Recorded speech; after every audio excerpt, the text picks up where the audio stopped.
在智能的手机日益的普及今天，我们几乎每天都离它远影不离的。然而，随着时间的使用增长，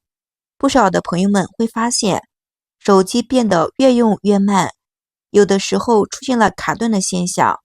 面对这种的情况，很多朋友们都会想到的是清理手机的垃圾。可是你不知道的是，有时候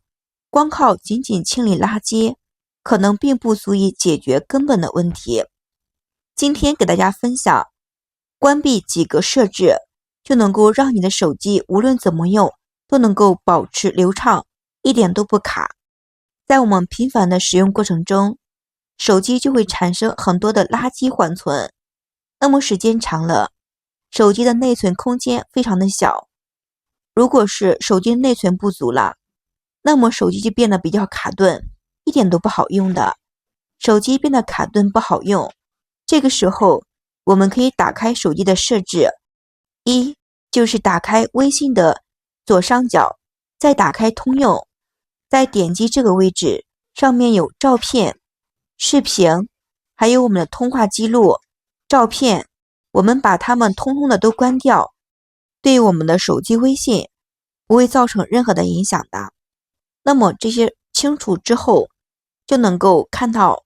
空间明显的比较多了很多。这个时候你也可以手动的把这个自动下载的东西删掉。当你需要这些照片的时候，我们重新手动的下载就好了。这样能够大大的减少了我们手机的一些内存垃圾的。我们清理微信的时候，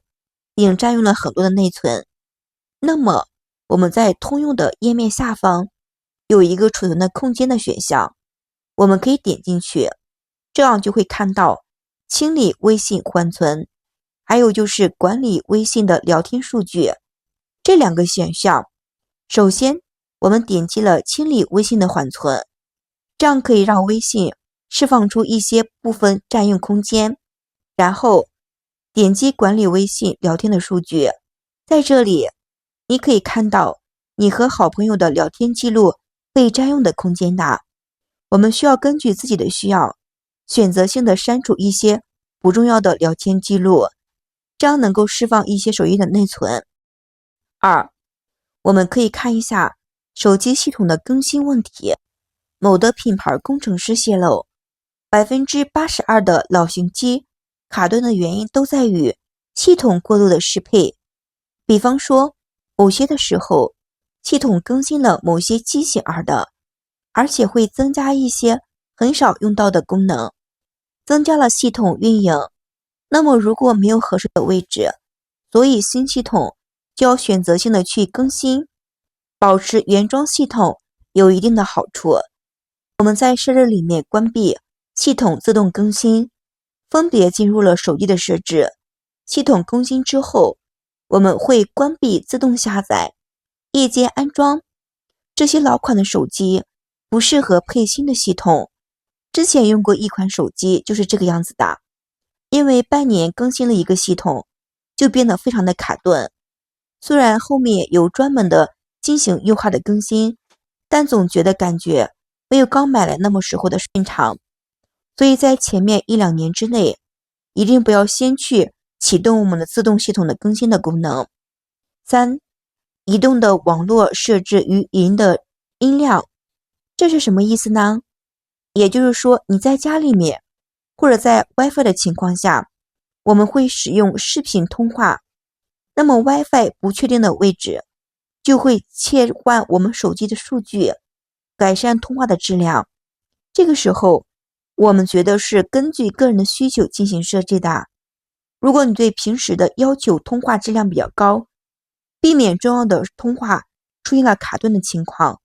可以保持开启的状态。如果你觉得怕不小心数据流量超了或者扣话费，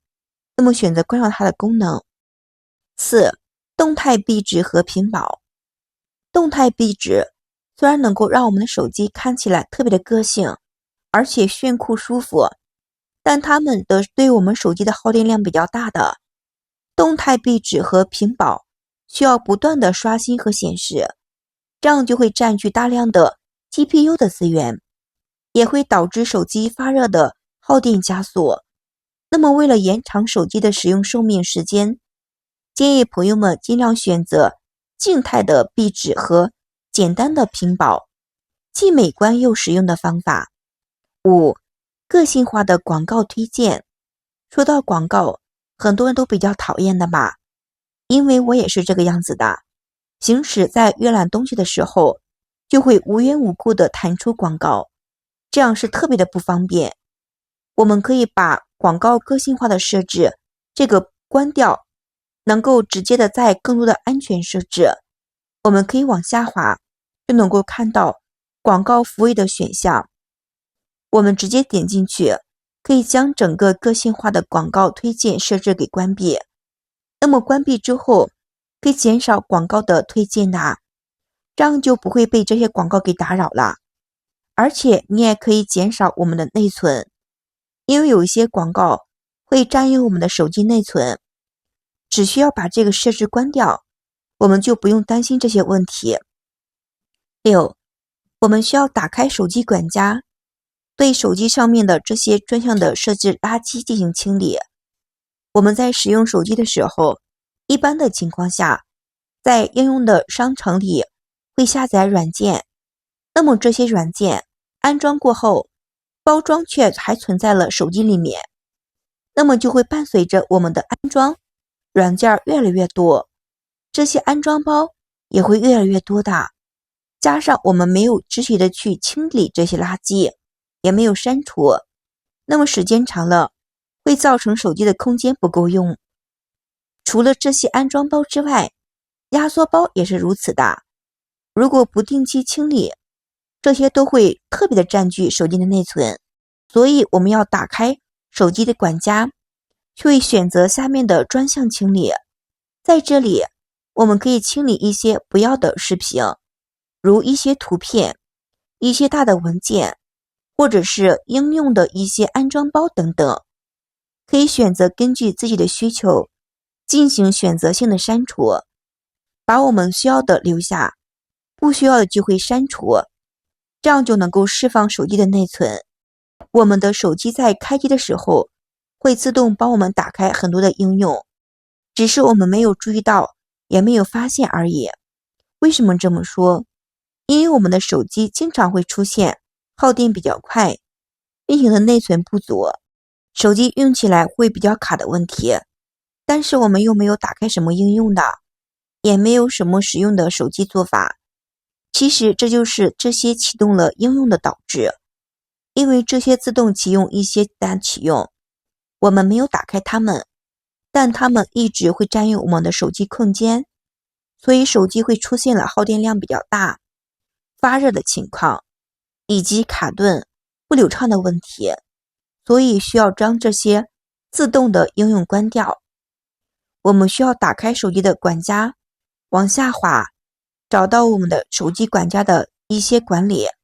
如果说你的手机上没有自动管家的话，我们从手机的设置里面找到一个应用设置，在应用的设置里面有一个自动的开启开关，我们把这些不要的文件删除，其实手机还会自动的将它们保存在手机内的。我们需要有效的时间是30天，那么这个30天，手机的一些相册文件还会在手机里面，所以我们这个时候就可以找到回收站，把我们的手机里面的相册或者视频文件删除，用手动删除，这样更能够清空我们的回收站，能够做到快速的释放手机的内存，增加我们手机的内存。此时我们同样在文件的管理里面点击下面的最近删除，把它们都清空就可以。完成之后就能够快速的扩大手机的内存空间的。好了，今天的精彩小故事就分享好了，朋友们喜欢的话可以收藏起来试一试。感谢所有朋友们的支持，谢谢大家，我们下期视频再见。